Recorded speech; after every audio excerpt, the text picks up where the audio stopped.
If there was a law that you can change, is there a law you would change? This might be inspired by my recent Philly experiences, but I think at a certain age, you should have to go back in for your driver's test and re-earn your license. Oh, wait, how's that like in the US again? You just kind of get your license, and unless they have a reason to... What happens if it's going to expire? You have to renew it at the DMV, but right? you don't have to take another driver's test. I think every 10 years or something, do it again. Oh, wow. Okay. Interesting. I just see a lot of people who are so bad at driving that there's no way they could possibly deserve a license. In Japan, it's funny because I don't know if it's a law or not, but once you become a certain age and you become a senior, you have to give back your license. Like, mandatorily. I don't know if you have to, but people return their licenses. But there's a word for it called menkyo henno. They see themselves as not capable of driving. See, that's the kind of humility that we need. Anything else? I think there are a lot of zoning laws that are really silly. How you can use certain buildings or what you can use them for. Cities want to design how their cities are going to work. You don't want to have somebody put a factory in, a residential neighborhood.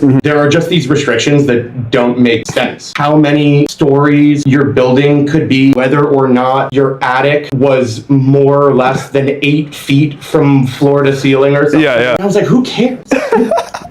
To a certain point, I get it. I don't want a factory next to my house. Attic is 8 feet or 9 feet. That is true. It's on the same piece of land.